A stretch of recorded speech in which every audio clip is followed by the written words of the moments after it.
The icy lake wind whipped across my face, painful as a knife carving through skin. I opened my eyes. There was no monstrous roar of a blizzard shredding the curtains, no numbness creeping through limbs from the extreme cold, only a faint hum from the dormitory radiator. The electronic calendar on the desk clearly displayed the time, November 12th, 2 p.m. I really had been reborn. I had returned to the 3 days before the blizzard, back to the starting point that would change the trajectory of my fate. On this day in my previous life, my roommates Sarah and Elena had pulled me to form a team to go to Aurora Town to see the snowy scenery, clutching travel guides they had somehow copied. With meticulous planning, I had half a month earlier browsed the town's only 5-star shelter hotel's top heating suite, the only room in town equipped with independent heating and dual generators. However, when a rare extraordinary blizzard suddenly hit early, all the town's inns were instantly full, countless travelers stranded in the streets, and Sarah and Elena morally coerced me into giving up the room to them and their suddenly recruited internet-famous travel companions. I was locked in a small storage room at the end of a corridor with no heating, freezing to death in -30 degrees. Their taunting laughter echoed in my ears to this day. You see the weather forecast outside, today is clear, sunny, a light breeze. You still insist on buying some blizzard emergency insurance, and you still want to book that luxury suite that costs $8,000 a day. Isn't that burning money? Sarah sat on a chair by the window, applying bright red nail polish, rolling her eyes at the mirror. Elena chimed in, holding the latest designer bag, scoffing, exactly. I calculated it. The ordinary inns in town will only be $200 a night. We can just find any place when we get there. Why waste money on that kind of luxury hotel? I don't understand what you're anxious about. I watched them coldly. In my previous life, they were like this, verbally saying stay anywhere, no need to spend money, but actually plotting to freeload off my room, and even after I booked the room, they wouldn't share a dime of the deposit, only clapping their hands after I paid in full, saying it was your foresight after all. This time, I didn't try to pull weather data to persuade them, nor did I remind them that Aurora Town's unique valley terrain would delay weather alerts. I simply closed my laptop slowly in front of them. You're right, there's really no need to waste that money, I said in a calm, even voice. Sarah and Elena exchanged a glance, a hint of astonishment in their eyes, not expecting I would so easily cave. They thought I had given up on booking a room. The look of ridicule intensified, and they turned to post on social media, loudly flaunting the imminent cost-effective Aurora adventure. What they didn't know is that just a minute earlier, I had quietly paid the full price for the Aurora suite with all my savings and had additionally signed a legally binding exclusive occupancy and security agreement. The agreement clearly stated in bold, this suite is limited to my person only, access granted by facial recognition and a private password lock. Any unregistered person, without written authorization from me, the hotel security team has the right to remove by force. And during the stay no temporary guests or transfers are allowed. I stored the electronic contract securely in encrypted cloud storage and then dialed the Aurora Town car rental company. Hello, I booked that heavy-duty 4-wheel drive SUV with a dual differential lock. I've already paid the full amount. Please upgrade it to the highest level of anti-skid chains and independent onboard heating, I said clearly over the phone. Hanging up the phone, I turned to look at the two who were still discussing which popular shops to visit in Aurora Town. They were trying on my expensive cosmetics, chattering about how to take photos of themselves looking like wealthy socialites at the lowest possible cost. A blizzard warning might be issued tonight, I said, leaning back in my chair, letting that last statement, not exactly a warning, drop. Sarah snorted and waved her phone. I just checked the mainstream weather apps, and they all show sun icons. Stop trying to scare us just to cover up your own cowardice. We're going to buy bus tickets for tomorrow now, come or don't. They stood up and walked out of the dorm, the door slamming shut behind them. The next morning, the sky hung overcast like a giant leaden plate, pressing low upon the city. A howling wind swept up fallen leaves and fine ice particles from the roadside, while the humidity and air pressure plummeted. I pulled my lightweight suitcase down from the dormitory building and spotted, from a distance, the heavy-duty 4-wheel drive SUV that had been waiting at the entrance. The vehicle was equipped with an all-wheel drive system, dual differential locks, and top-tier Polar Snow tires, purchased at great expense to tackle harsh terrain. However, before I could even approach the vehicle, two familiar figures rushed out from the side, making a beeline for the SUV's trunk. It was Sarah and Elena. Each dragged two oversized 32-inch suitcases, wearing smiles that suggested their demands were perfectly reasonable. Sarah was already reaching out to yank open the trunk door, preparing to shove her heap of heavy clothes inside. Great! We just checked the bus station. The regular minibuses to Aurora Town have been reduced due to the weather, and tickets are all sold out. Sarah exclaimed, shoving her luggage into the car without even glancing at me. Good thing you rented this. Hurry up and load our suitcases, and give us a lift. Saves us from squeezing into a minibus with the regular tourists. Elena, meanwhile, was expertly pulling open the passenger door, ready to climb in, muttering with dissatisfaction, "Why is this car's interior so hard? Whatever, I'll make do. Turn the heater up to max later if it gets cold." In my previous life, it was right here. They hadn't even asked if it was convenient for me before openly demanding a ride in my car. They ate all my snacks on the road, made a mess of the backseat with dirty snow, and when I suggested they chip in for gas and rental costs, they retorted by calling me a petty roommate who nickel-and-dimes everything. Seeing this scene, a cold smile touched my lips. I strode forward, seized the passenger door handle, and slammed it shut just as Elena was about to climb in. "What are you doing? You almost pinched my clothes!" Elena shrieked, her eyes wide with fury. Ignoring her outburst, I turned to the trunk and pulled out Sarah's suitcase, dropping it heavily onto the icy concrete. A loud thud echoed through the bleak morning air. "Have you lost your mind?" Sarah's face turned pale with anger as she pointed at me. "How dare you throw my suitcase? If you crush my designer bag, can you afford to pay for it?" "I rented this vehicle," I said calmly, my gaze devoid of warmth. "I have no obligation to drive you." Sarah froze for a moment, then let out a scoff as if she'd heard the most ridiculous joke. Arms crossed, she snorted, "We're roommates. What's the big deal with giving us a ride? You've got 3 empty seats, might as well use them. How much gas could we possibly cost you? Why have you become so petty?" "Exactly," Elena chimed in from the side, feigning indignation. "Driving such a big car alone is such a waste of resources. We're all classmates, shouldn't we help each other? Worst case, we'll treat you to a cheap coffee when we get to Aurora Town." "Treat me to coffee?" I raised an eyebrow, no longer hiding the mockery in my eyes. "This SUV's daily rental, plus polar chains and full insurance, comes to $1,200. If you want a ride, we'll split the cost, $400 each, up front." At the mention of $400, Sarah and Elena's faces turned green instantly. $400? Are you robbing us? Sarah shouted at the top of her lungs, "You want $400 for a ride?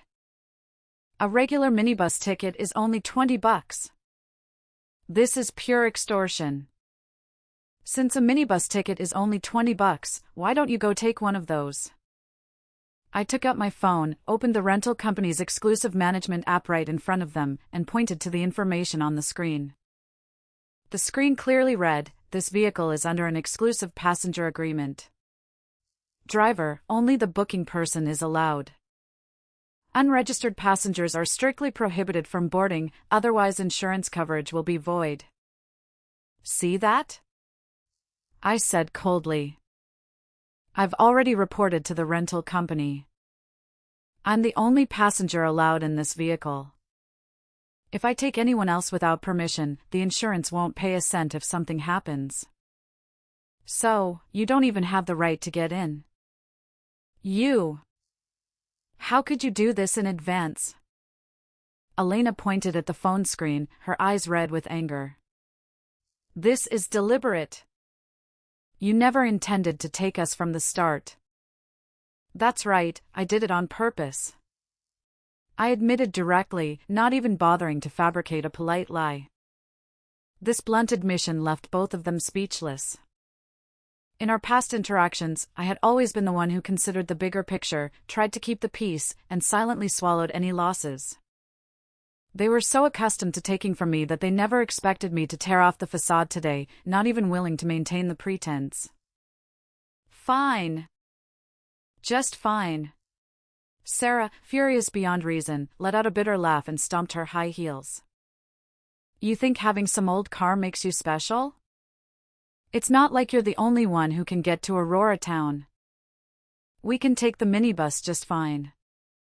Don't you come crying to us later. I won't regret it. I smiled faintly, pulled open the driver's door, and got in. I started the engine, and the heavy four-wheel drive SUV let out a deep, powerful roar. I rolled down the window and looked down at the two women shivering in the cold. A friendly reminder, I pointed to the overcast sky. Even though the Weather Bureau hasn't issued a high-level alert yet, the snowfall in the mountain areas has already started. If I were you, I'd hurry to the bus station now. You might just catch the last regular minibus before it gets cancelled, though those minibuses don't have snow tires. If you hit traffic or start skidding on the road, you might end up freezing in the middle of nowhere all night. With that, I gave them no chance to hurl insults and pressed the gas pedal. The SUV carved a sharp arc on the road and roared away from the dormitory building. In the rearview mirror, I saw Sarah and Elena drenched in the snow kicked up by the tires, stomping their feet in frustration and screaming while waving their arms. I turned my gaze back to the road, looking at the spreading gray clouds ahead, feeling a cold, satisfying sense of clarity in my heart. This was only the first step. In my past life, they had taken advantage of my ride, moved into my room as if it were their right, and eventually consumed everything I had.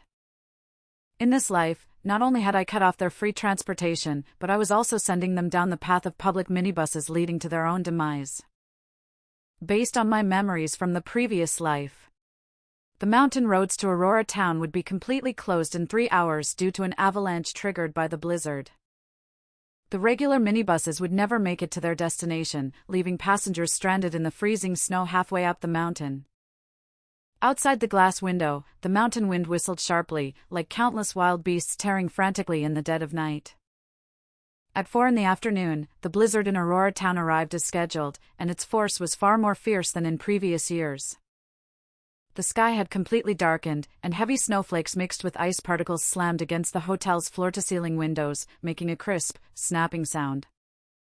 On the TV screen in the hotel lobby, a blood-red emergency alert for the extreme blizzard scrolled across. All roads leading out of the town were completely sealed off, and all passenger minibuses had ceased operations. I sat in a private booth in the hotel's luxurious first-floor cafe, cradling a steaming caramel macchiato in my hands, dressed in a lightweight cashmere sweater. The indoor floor heating, set at a comfortable 26 degrees Celsius, kept me warm and cozy, while outside the window lay a frozen world at minus 20-something degrees. Just then, the hotel's main door was flung open violently, and a blast of freezing wind and snow rushed through the gap, swirling into the lobby. 2 disheveled figures stumbled in. They were covered in frost, their hair frozen into icy icicles, and their down jackets clung wetly to their bodies. Because the minibus they were on had broken down and slid into a snowbank midway, they had been forced to trudge through the blizzard for 2 hours, dragging heavy suitcases behind them. They were none other than Sarah and Elena. At this moment, they were shivering uncontrollably from the cold, their lips turning purple, and their teeth chattering involuntarily. The moment they entered the lobby, they rushed straight to the front desk, shouting in hoarse voices, "Book a room. Give us a room. Any room will do, even a basement or a staff break room. We're freezing to death." The receptionist wore a professional smile, but her eyes betrayed a hint of helplessness.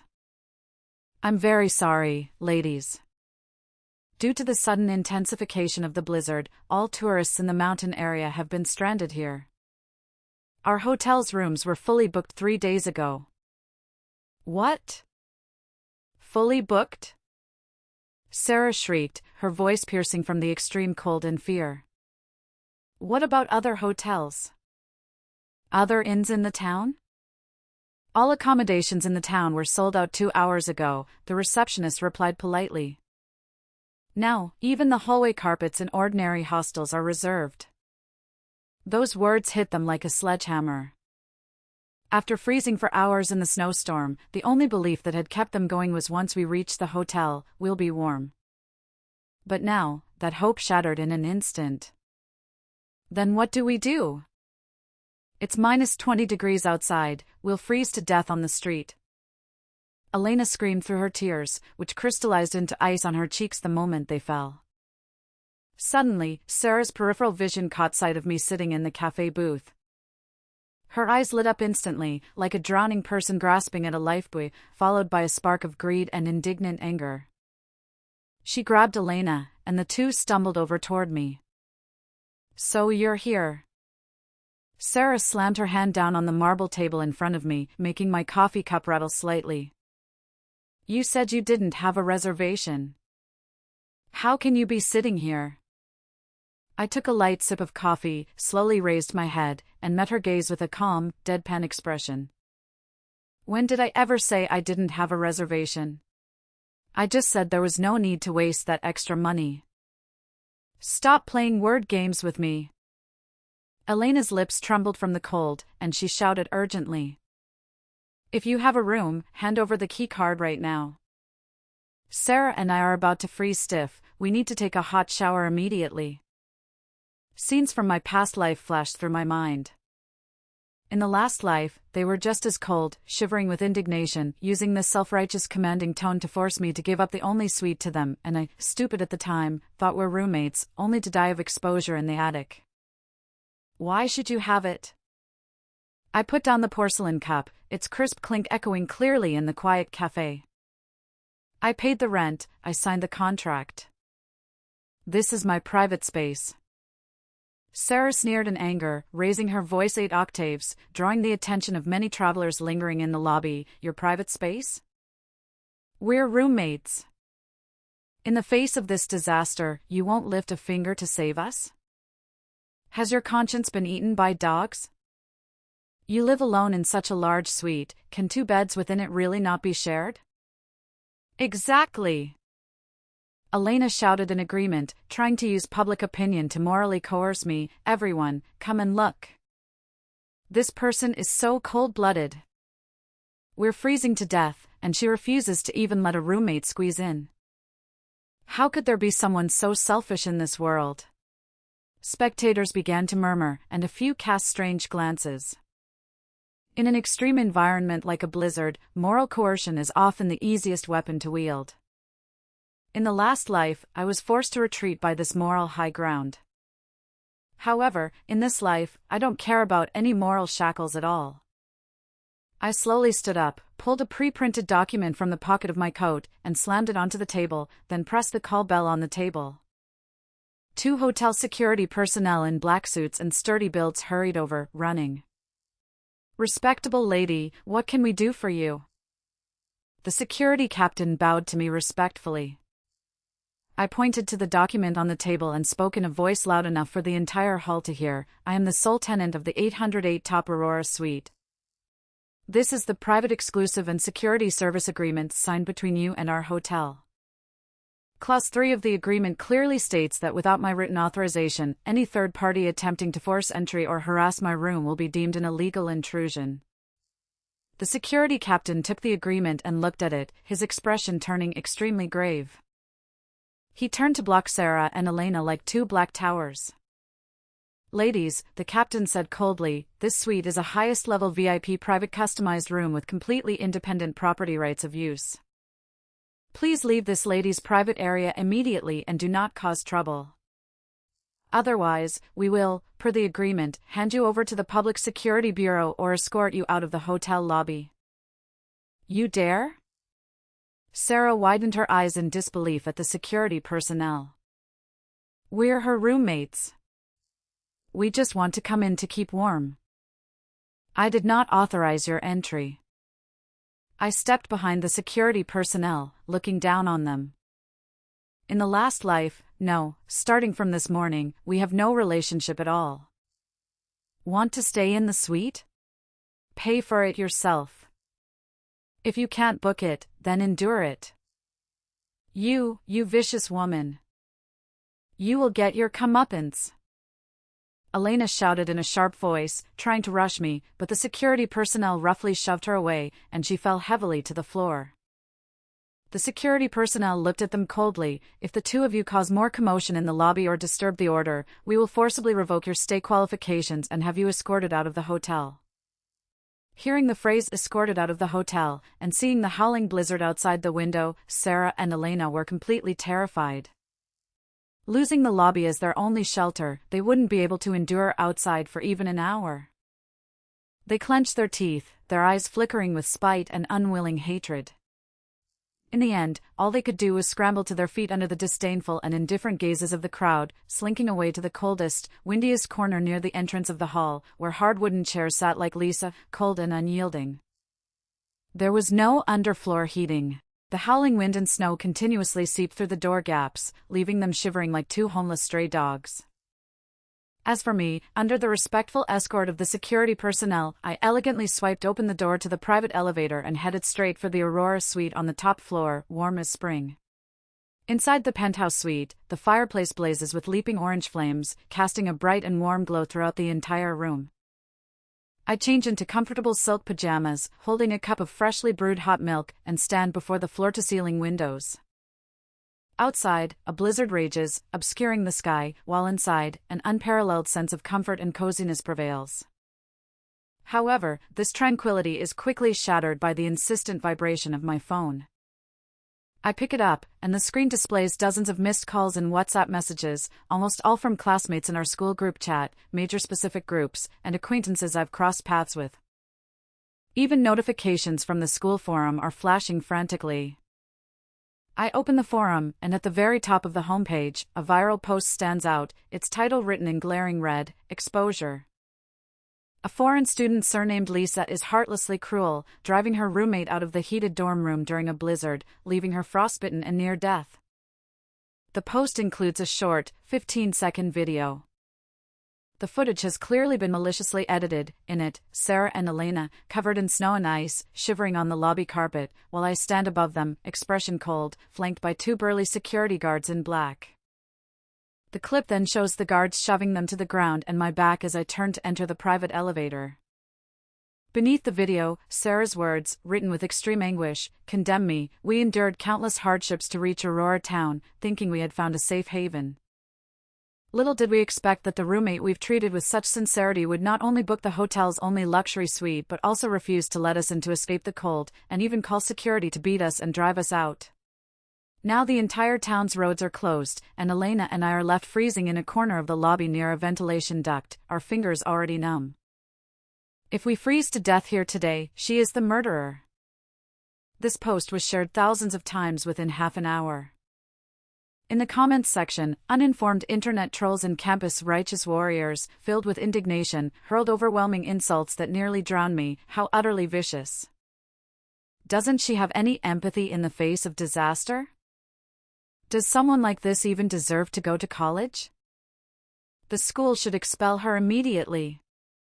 Scum! May she be trapped and frozen to death on the mountain by the blizzard. Let's dox her and get justice for those two poor girls. Staring at the too hideous to look at profanities on my phone screen, not only is there no trace of panic on my face, but a cold, knowing smile also surfaces. In my past life, they had used the same tactic. While they locked me in a small storage room, leaving me on the verge of freezing to death, they posted online under my name, pretending I was hiding selfishly, shifting all the blame onto me and cutting off any external aid. But they forgot that in this life, I was already fully prepared. Do they really think the social media of today is still a lawless realm where they can fabricate facts at will? I calmly walk over to the desk and open my laptop. First, I pull up the complete audio and video recordings from the entire incident in the lobby today. From the moment they burst in, guilt-tripping and shouting, "Why can't we stay?" to the security guards stepping in to maintain order, and finally to them being issued a warning by security, every detail is crystal clear, with pristine audio quality. Second, I log into my credit card online banking portal, export all transaction statements from the past 6 months, and save screenshots of over a dozen purchase receipts. In my past life, Sarah and Elena had frequently used my supplementary card under the guise of helping with purchases or temporary financial needs. The designer bags, expensive cosmetics, and even the down jackets they bought before this Aurora trip all were paid for with my credit card. And to this day, they haven't repaid a single cent. I compiled all the evidence and posted a lengthy response on forums and major social media platforms using my official account, directly titled, Truth Clarification Regarding Sarah and Elena's Malicious Editing and Fabrication of Facts, Long-Term Unauthorized Use of Others' Credit Cards, and Moral Kidnapping. In the post, I included 3 irrefutable pieces of hard evidence. First, the complete lobby surveillance footage and audio. The video clearly shows how they brazenly demanded to occupy my private property for free, and how security personnel were justified in escorting them away after they attempted to violently rush in. I even attached the exclusive security contract I had signed in advance, proving that the hotel's actions were entirely compliant and legal. Second, the credit card billing records and collection notices. The detailed statements listed every transaction where Sarah and Elena used my credit card without permission to purchase luxury items over the past 6 months, totaling over $30,000.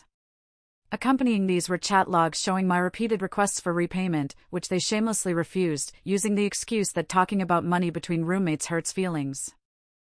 Third, official receipts from the Aurora Town Meteorological Bureau and the car rental company, proving that I had repeatedly warned them about the blizzard warning and even offered to provide transportation at market prices, only to be met with their hostile refusal.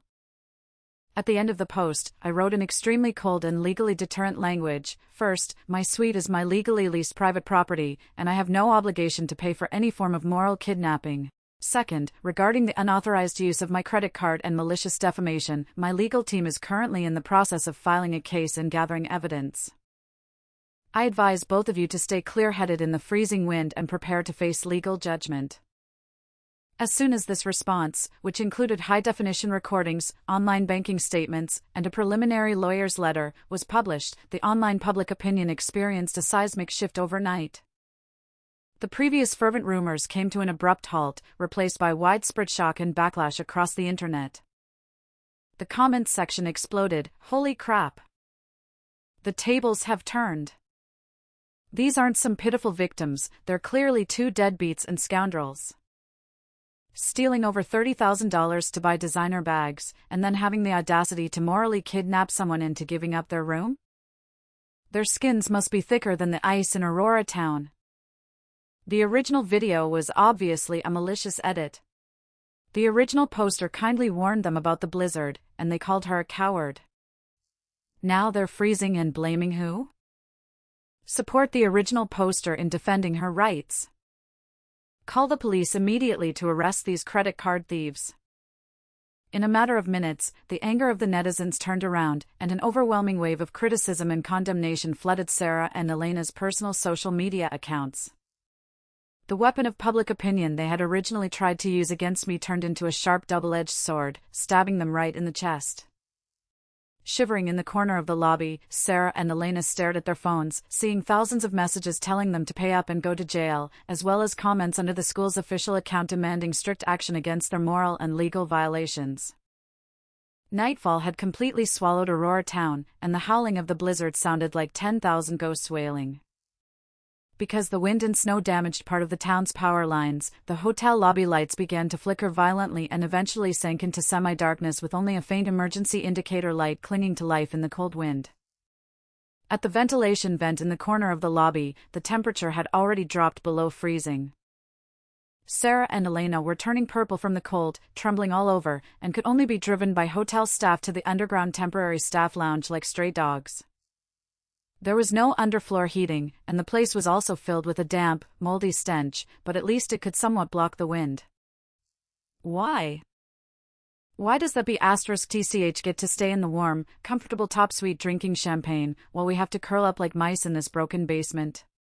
Sarah's teeth chattered, eyes red as if about to bleed, all full of hysterical envy. Elena, tightly wrapped in a thin down jacket, cried and echoed, "Everyone online is blaming us. The school compliance office's mailbox is about to be flooded with complaint letters. If we don't get her room key, we'll freeze to death here tonight, and by tomorrow we'll be completely ruined." Malice grew wildly in the extreme cold and despair. A trace of ruthlessness flashed in Sarah's eyes. She suddenly pulled out her phone and dialed a number. It was a local thug they had met a few days ago at a bar, named Mark, tall and rough, with dirty hands and feet, who specialized in petty theft around tourist spots. "Mark, help us out," Sarah lowered her voice, her tone dripping with temptation. "There's only one woman in the top floor 808 suite. Inside there is plenty of heat, top-tier ingredients, and countless luxury items. Go crack her door, steal her room key and supplies. If you succeed, you can have the brand name bags and cash inside. We just want that room to shelter from the cold." Mark, who was freezing and desperate for a way out, jumped at the idea when he heard about the top-floor supplies and cash.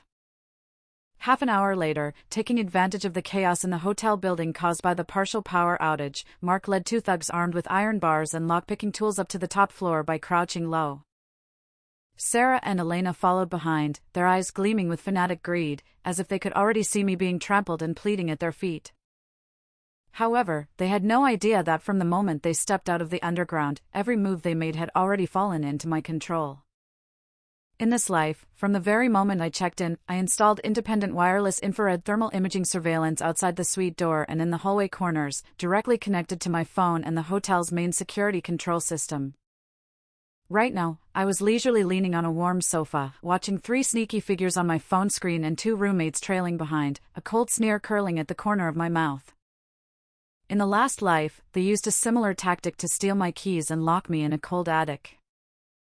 This time, I had prepared a grand gift for them. "Put me through to the security chief." I pressed the emergency call button on my phone and spoke coolly. "Someone is outside door 808 armed and attempting to pry it open, and I have already activated the suite's anti-intrusion alarm system. Please follow protocol and bring riot gear upstairs to detain the suspect."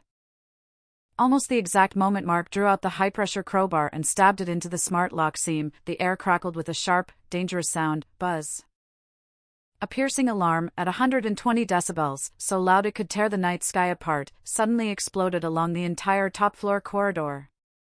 Along with the blinding red anti-riot strobes flashing violently, the once dim corridor was now lit as bright as day. "Damn! There's an alarm!" Mark jumped in fright, the crowbar almost slipping from his hands. "Go! Go! Hurry up and pry it open! Pry it open and rush in, then we'll be safe." Sarah screamed frantically from behind, her eyes filled with desperate madness. But they had greatly underestimated the security level of the top-tier luxury suite. Before Mark could exert force again, the anti-intrusion device above the doorframe suddenly sprayed high-concentration riot pepper spray. The pungent, spicy smell instantly filled the narrow corridor. "Ah! My eyes! My eyes!" Mark and the other two thugs screamed miserably, clutching their faces and eyes as they collapsed on the floor, rolling around in agony. Sarah and Elena were also choked by the sudden spray, tears and snot streaming down their faces as they coughed almost to the point of coughing up their lungs, collapsing on the floor gasping for breath in a wretched state. Just then, the fire doors on both sides of the corridor were slammed open. 6 heavily armed security personnel, who had been notified in advance and signed high-security protocols, burst in like divine soldiers descending from the heavens, holding riot shields and electric batons. Under the blinding light of the riot flashlights, the security personnel showed no hesitation, immediately pinning Mark and his gang firmly to the ground and snapping heavy handcuffs on them with a few clicks. "Don't move! Everyone on the ground!" the security captain barked sternly. Sarah was terrified out of her wits, coughing as she tried to crawl backward. "It's none of my business. They were the ones trying to pry the door open. We were just passing by." "Passing by?" The suite sensor door slowly slid open. I stepped out imperiously, dressed in a warm white cashmere coat, holding a phone that was recording video, capturing their undignified prone forms clearly. "Sarah, Elena, did you think the surveillance here was just ordinary hotel circuitry?" I smiled, displaying the high-definition surveillance footage on my phone, which clearly recorded how Sarah had given Mark directions and incited them to pick the lock. Armed trespassing on private property with intent to commit robbery and aggravated assault, I said, my voice cold as a knife. During an Arctic blizzard, this constitutes a serious felony. How many years do you think you'll have to spend in detention when the police arrive in their tracked vehicles? Looking at the irrefutable evidence on the phone screen, then at the cold handcuffs and expressionless security personnel around them, Sarah and Elena completely broke down. They collapsed limply on the floor, their faces pale as paper, their eyes finally revealing boundless fear and despair. Security guards dragged the three hooligans and the limp Sarah and Elena to the temporary underground detention room like dead dogs. The corridor returned to silence, leaving only a faint lingering scent of chili powder on the doorframe. I returned to the suite and walked to the desk. In my previous life, Sarah and Elena not only took my life during the blizzard but also used every means to monopolize my academic resources. Sarah stole my research data to apply for a national academic scholarship, while Elena forged poverty certificates and community service hours to fraudulently obtain a special grant of up to $20,000. In my past life, I considered our roommate relationship and chose to endure and retreat, only to be broken to pieces. But in this life, before even setting off for Aurora Town, I had already packed all the organized ironclad evidence and sent it to the school's Academic Compliance Committee, Financial Audit Department, and Judicial Aid Office. I opened my laptop, and on the screen popped up an urgent encrypted email from the chairman of the school's Academic Compliance Committee. Dear Ms. Lisa, thank you for providing the clear data comparison files, original experiment logs, and bank transaction records.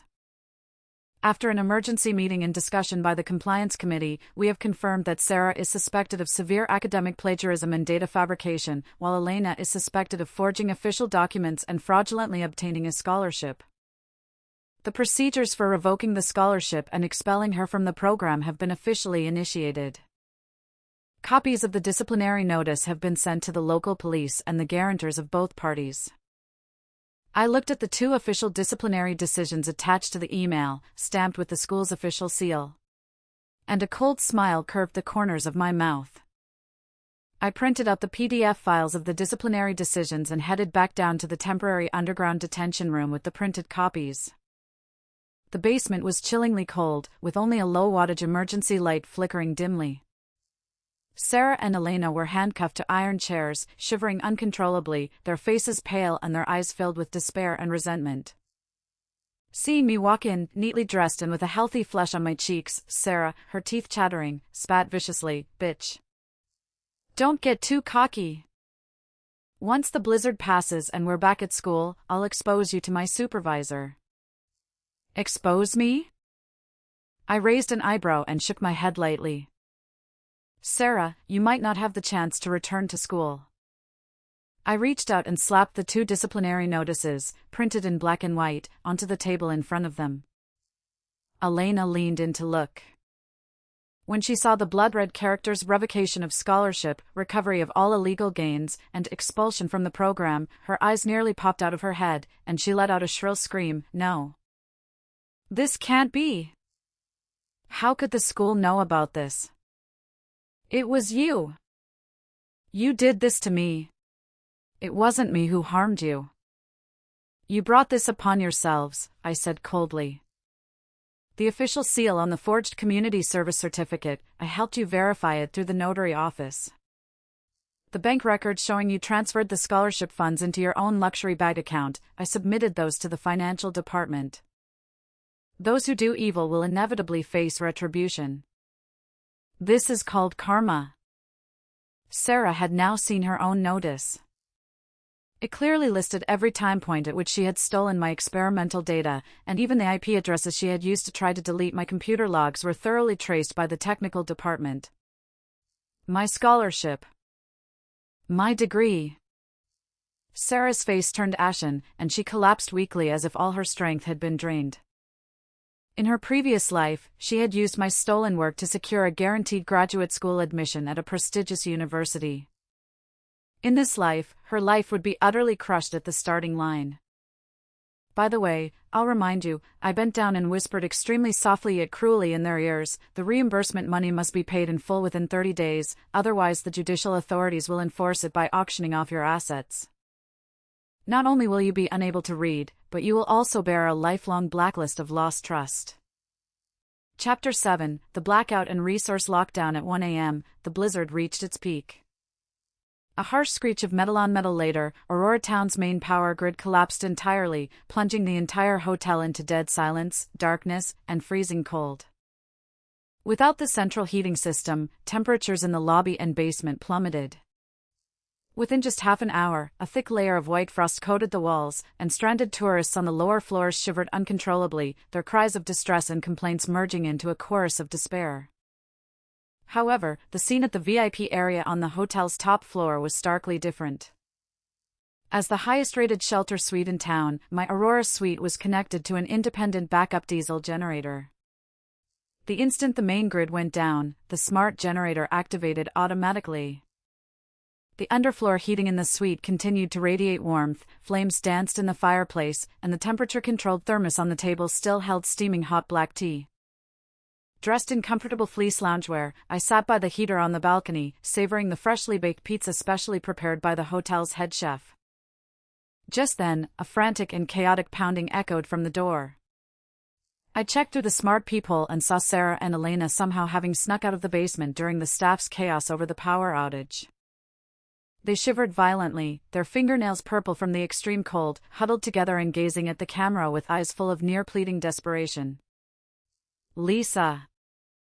Sister Lisa. Please open the door." Sarah's voice trembled with undisguised fear and despair as she cried out, "The power is completely out down here. It's minus 20-something degrees, we're freezing to death. If you just let us in to warm up for a bit, we promise we won't hold a grudge about what happened before." Elena, her nose and tears mingling from the cold, pounded on the door and shouted, "Yes. We'll work for you. Clean, do laundry, anything. Just give us a blanket or some hot soup. Please, save us." In my previous life, during a similarly powerless, icy night, I had desperately hammered on the door they had seized, begging for just one spare blanket. The only response I received was Sarah's icy mockery, "Die out there and stop polluting our air." The wheel of fate turns, how eerily similar the scene now seemed. I picked up the intercom by the door, pressed the talk button, and my voice, calm and clear, carried into the hallway, "You won't hold a grudge? Too bad, I am very much holding one." Hearing my voice, Sarah shrieked as if grabbing a lifeline, "What will it take for you to let us in? We're all classmates, would you really watch us freeze to death? Want to mooch heat? Want supplies?" I scoffed. "Sure. There are plenty of elderly and children trapped downstairs. They didn't book expensive suites, but at least they understand how to pay for help or ask politely." Ignoring their pleas, I pressed the internal management system's auction button. I bundled 3 high-end down sleeping bags, 2 boxes of high-calorie self-heating hot pots, and a small portable generator from the suite's reserves and listed them at a very reasonable price on the hotel's internal shelter mutual aid platform. The note read, "Priority donation to families with seriously ill elderly or infants. Remaining slots auctioned to stranded travelers in need. All proceeds will be donated to the Aurora Town Post-Disaster Reconstruction Fund." The moment the message went up, the platform flooded with requests. Within just 10 minutes, all the supplies were snapped up by a few travelers with young children and families with elderly members suffering from heart disease. The hotel's security personnel soon escorted the recipients upstairs to collect their items. When the elderly and children, receiving down sleeping bags and hot meals, showered me with gratitude, Sarah and Elena, huddled in a corridor corner, watched with eyes blazing with fury. They witnessed fragrant hot meals and thick thermal blankets being carried away right before them, yet they didn't receive even a shred of wool. "You'd rather give things to strangers than give us even a little bit?" Elena shrieked, her face distorted by jealousy and rage. "Outsiders know how to show gratitude, while you two are nothing but parasitic leeches clinging to others." I poured the last half cup of hot cocoa into the sink right in front of them, then smiled at the security personnel. Head of security, these two left the holding area without permission, severely disturbing the rest of VIP guests. Please escort them back to the basement immediately and ensure they are locked up securely. No! Don't! Let me go! Lisa, you demon! You'll die a horrible death. Amidst Sarah and Elena's shrill curses and desperate screams, the security personnel mercilessly lifted them and dragged them back into that cold, dark underground abyss. On the third day of the blizzard, the supply reserves in Aurora town began to run critically low. In the basement, the prolonged extreme cold and hunger shattered Sarah and Elena's will entirely. To compound their despair, when they had previously rented high-end snowmobiles and cold-weather gear from a local rental company to put on a show of wealth, they had secretly signed a contract with hefty penalty clauses for breach. Due to their prolonged failure to return the equipment and allegations of damage, the rental company, in conjunction with local creditors, was preparing to file a lawsuit against them. Meanwhile, I was sitting on the sofa in my suite, video calling the hotel manager and the head of the largest local rental company. Ms. Lisa, as per your request, we have acquired all the equipment debts under Sarah and Elena's names in a package deal, the rental manager said respectfully.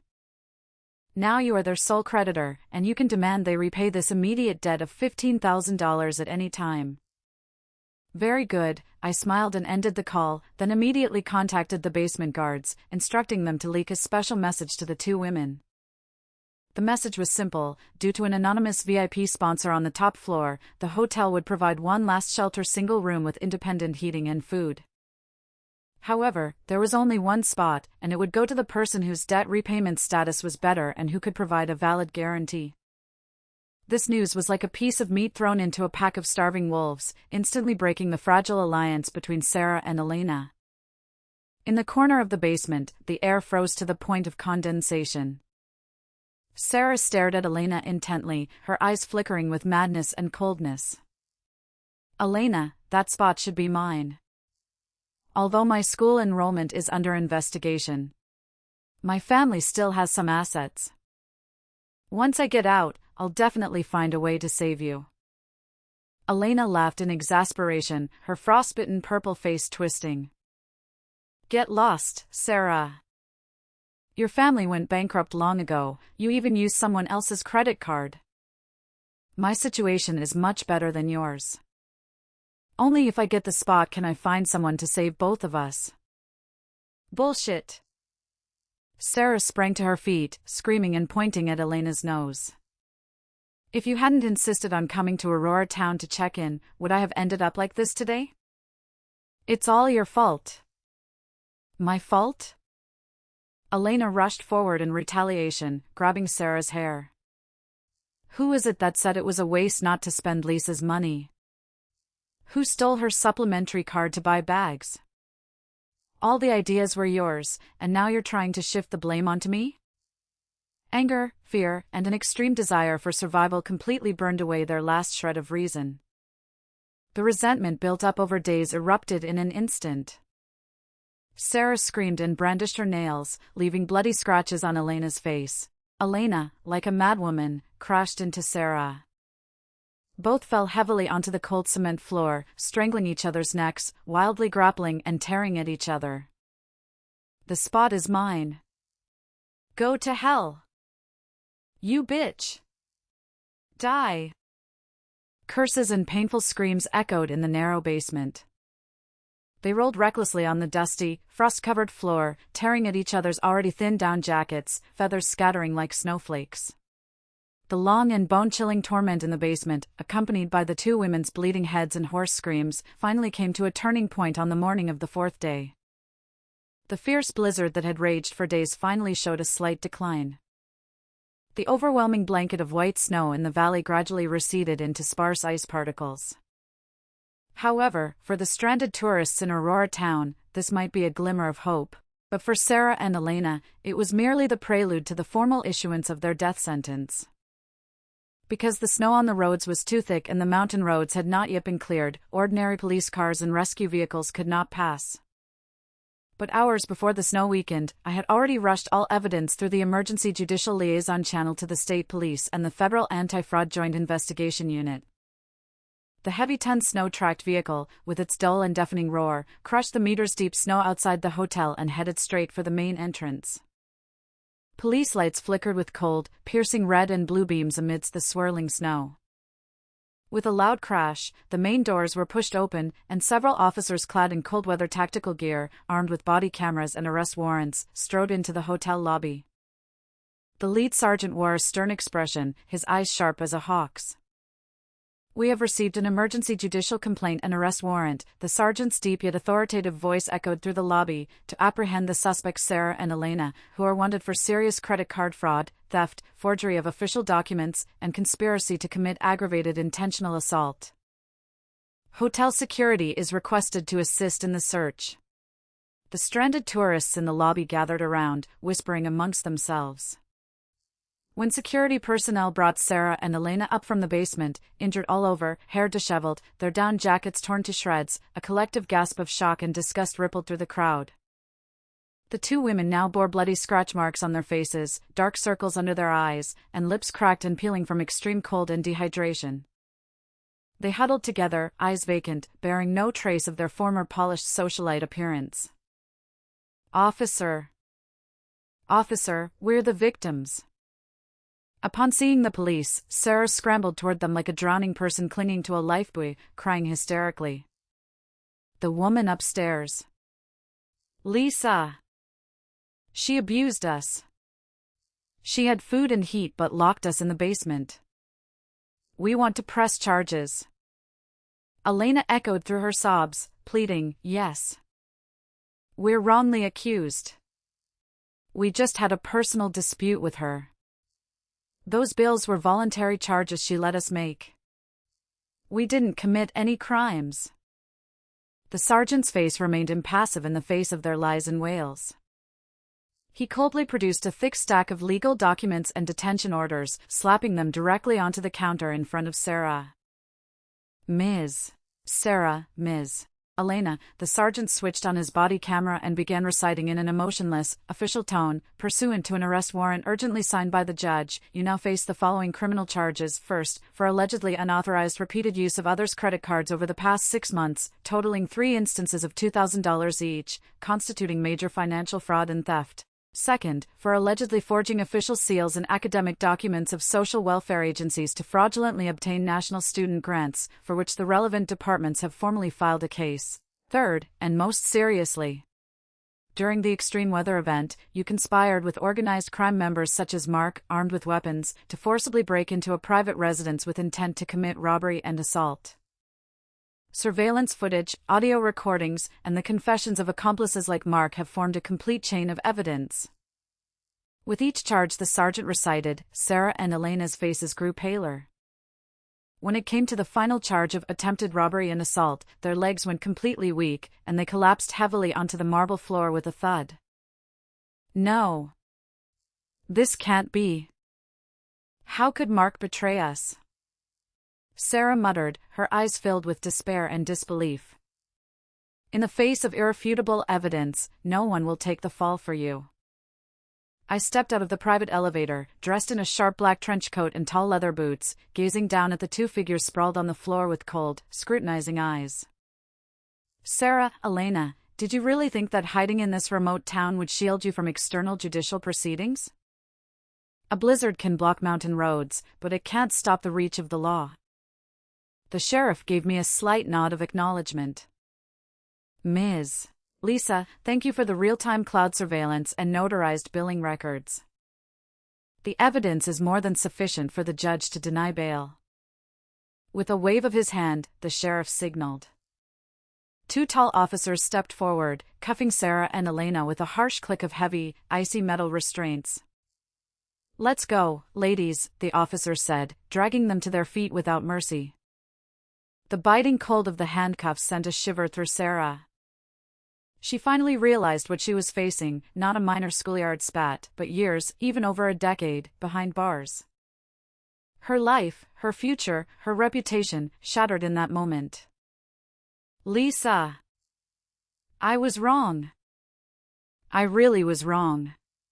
Sarah screamed in a breakdown, desperately struggling to kneel before me. For old time's sake as roommates, please drop the charges. Withdraw the credit card statements. We'll work like slaves for you. Just let us go. Elena, tears streaming down her face, cried out shamelessly, Ms. Lisa. It was Sarah who ordered me. She came up with the plan to use your card. I was forced. Please tell the police to let me go.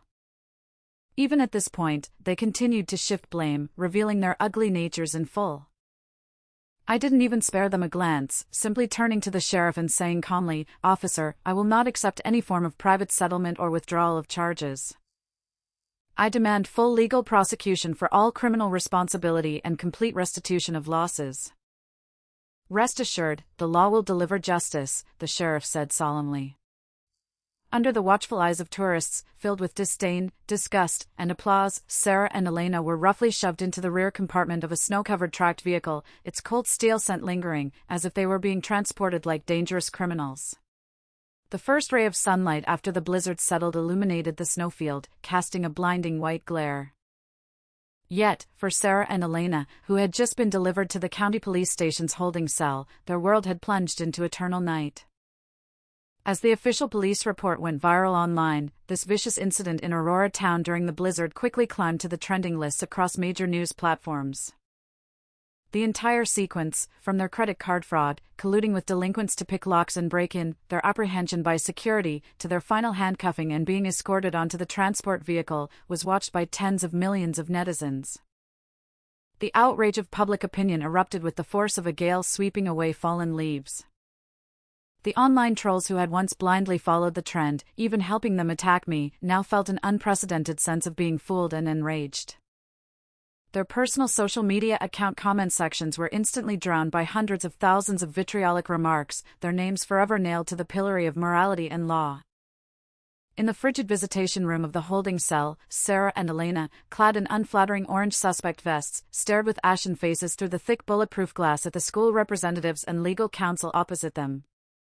The school representative slapped two official red-headed documents against the glass with a sharp smack, their voice cold and resolute. Sarah, Elena, in light of your serious criminal and fraudulent acts, the fabrication of documents, and the irreversible, severe damage to the school's reputation, the Board of Trustees has unanimously passed a resolution, formally expelling both of you from the university and permanently revoking all related academic records and application privileges. Expelled. From school? Sarah reacted as if struck by lightning, trembling violently. No! I spent 4 whole years to get this degree. I'm about to graduate. You can't do this to me. Not only are we expelling you, the school's lawyer added icily, but regarding Elena's forgery of official documents to fraudulently obtain state financial aid, the school's legal department has formally filed a lawsuit with the court, demanding the recovery of all funds plus interest, as well as additional compensation. If the amount is not repaid on schedule, your parents, as jointly liable parties, will have all their assets frozen. No! Don't touch my parents' assets! Elena shrieked, tears and snot streaming down her face. I spent that money myself. It has nothing to do with them. Please. But no one cared about their pleas. In the face of the law and irrefutable evidence, any tears appeared utterly pale and absurd. Moreover, the prestigious internship company they had signed contracts with also issued a statement, not only terminating their employment immediately but also placing both individuals on an industry-wide blacklist. Major headhunting firms and corporate HR departments swiftly followed suit, explicitly stating they would never hire these two morally compromised individuals with criminal records. The blizzard had completely ceased. The endless clouds quietly retreated under the first rays of morning sun, and under the nearly refined blue sky, the snow-capped mountains around Aurora town were dyed with a sacred golden glow. The air was clear and piercingly cold, and the pent-up gloom that had pressed on my chest for 2 lifetimes seemed to be exhaled completely with this long breath. I stood on the spacious private balcony of the top-floor suite, wrapped in a soft, warm pure white cashmere coat, holding a freshly ground cup of hot coffee in my hand. The rich milkiness and the bitter sweetness of the coffee beans filled the air with an incomparable sense of security. Below the balcony was the main thoroughfare of Aurora Town, long cleared of snow. A black police-tracked vehicle slowly stopped at the hotel entrance, its glaring red and blue lights flashing coldly against the white snow. The lobby entrance was crowded with tourists who had just escaped the disaster. They pointed here and there, their eyes gleaming with defiant delight mixed with aversion. Under the two expressionless, heavily armed officers, Sarah and Elena were pushed and pulled out of the hotel lobby. They were still wearing that same outfit they hadn't changed for days, utterly tattered and caked with mud, their hands tightly cuffed with heavy metal restraints. Long exposure to extreme cold had reddened their cheeks horribly, their lips were chapped and bleeding, and their once proud hair lay matted and greasy against their foreheads like tangled straw. Due to severe sleep and water deprivation, their eye sockets were deeply sunken, their eyeballs bloodshot, and their legs so weak they could hardly walk on their own, only able to be dragged forward like two soulless bodies by the officers. Suddenly, as if sensing something, Sarah raised her head with extreme difficulty and glanced toward my top-floor balcony. In the glaring sunshine, she saw me standing at the edge of the balcony. I loomed above, elegant and composed, standing outside the warm, luxurious suite, looking down at her from a lofty vantage point. The morning breeze fluttered the edge of my clothing, and I slowly lifted the coffee cup in my hand, and from tens of meters away, offered her an extremely calm smile, yet one filled with the coldness of a victor. That look became the final straw that broke Sarah's spirit. In the previous life, she had stood on high ground in the same way, with eyes full of sarcasm and malice, watching me locked in a cold little storage room, my desperate struggles, and the door slammed shut. And now, in this life, the wheel of fate had turned full circle, and it cruelly crushed her into the mire. Lisa! Lisa! What right do you have? What right do you have to win? I'm not willing. I'm not willing. Sarah completely snapped. She screamed hysterically, desperately trying to break free from the officer's grip and rush toward the building. The handcuffs clashed violently against the iron rings, issuing a screeching, harsh sound. Yet her frail body could not bear the iron restraints, and she had barely taken a few steps before the officers viciously tripped her to the ground, landing in ice-cold dirty snow. Nearby, Elena had long since lost all will to resist. She slumped in the snow, holding the wrists that had been bled by the restraints, crying out in a desperate and pitiful wail. She knew that the place this tracked vehicle would take them was to endure long harsh interrogations and multiple punishments for crimes, the formal dismissal from school, and a life behind bars for years to more than a decade. Their reputation, their future, their lives, all on that day, with the dissolution of this blizzard, vanished into ashes. The officers did not give them any more time to go mad, shoving the two of them harshly into the enclosed rear compartment of the tracked vehicle like trash. As the heavy iron door slammed shut with a dull roar, the two venomous and despairing screams were completely cut off. The tracked vehicle emitted a dull roar, ejecting a scalding mist as it pressed down on the hard ice and snow, unwaveringly driving toward the town's detention center. The crowd of onlookers erupted in warm applause and cheers, not only for the end of this rare calamity but also because justice had finally been served. I watched quietly as the black police car transformed into a tiny black speck on the distant snowfields, until it disappeared at the far end of a winding mountain road. The coffee in my hand gave off a wispy steam. I lifted my head slightly. The sun shone on my face, dispelling all haze and cold. The nightmare of being betrayed by my closest roommate in a former life and dying in despair in the extreme cold had finally dissipated at this moment. Not only did I guard what belonged to me, but I also sent the villain to hell with the most rational, most ruthless, and most reality-consistent legal means and methods, by my own hands. From start to finish, I did not resort to blind violence, nor was I bound by cheap maternal fantasies. Relying on my foresight for the future, meticulous planning, and extreme manipulation of rules, I completed this flawless and impeccable vengeance. In the days to come, there will be no vampire-like roommate, no dark schemes or moral coercion. I will seize control of my own life and tread a path that is incredibly broad, bright, and full of hope. The aurora arrived as expected, spreading a dazzling green across the blue sky. I lowered my head and took a sip of the rich coffee, revealing a relieved and confident smile.